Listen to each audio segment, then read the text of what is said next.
So anybody who has been following my channel for any length of time realizes that this pretty much just a mishmash channel. I have video of my children's ballet and other performances. I have video of me cooking and doing housework. I have video of me building stuff. So it's really just a mishmash. But lately I've been thinking that I could use this as a channel as well to be able to put out my opinion on different things. So what I think that's what I'm going to do. And for the most part, when I do put out my opinion on things, it's going to be things that are religious in nature, probably leaning more towards the LDS Church since I'm a Mormon, and as well as social issues such as racism, LGBTQ issues, and so on.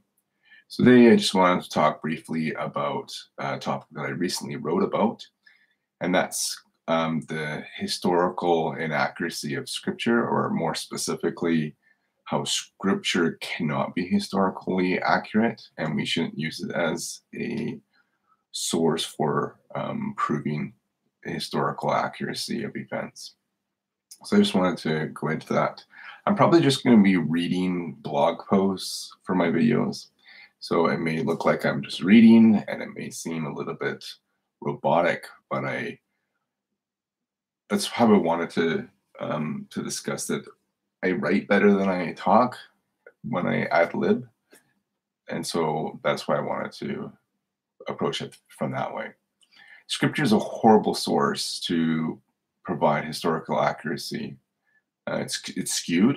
All history is skewed. Each historical account we read was written by someone. That someone wrote only what they recollected or what they saw or what they researched. But there'll always be elements they didn't recall or they didn't see or they didn't research. And as such, all historical accounts are biased. And the only way to overcome that bias is to consult multiple accounts of the same events. This will theoretically provide us with a broader, more representative, more accurate view of the event. The problem with Scripture in this regard is that it is often the only account. As such, it's told through limited perspectives, often just one perspective. Let's assume that the events of the Book of Mormon actually happened, and this can equally apply to biblical narratives too.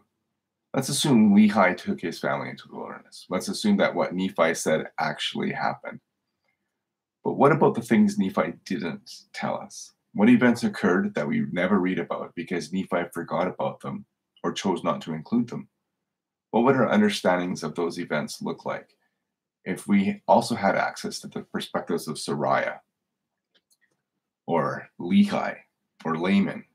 What would our doctrinal understandings look like if we had the complete writings of Zenock, Nehem, and Zenos, for example, rather than only Nephi's passing mention of them? How would our understanding change if we had the access to the writings that Mormon chose not to include or to summarize? What would the war chapters of Alma look like if we had the Lamanite perspectives available to us? It's one thing to turn to Scripture for spiritual guidance. It's quite another to turn to it as a source of historical accuracy, something it fails at. I hope you liked this video. If you did, just give me a thumbs up. Also, don't forget to subscribe and comment.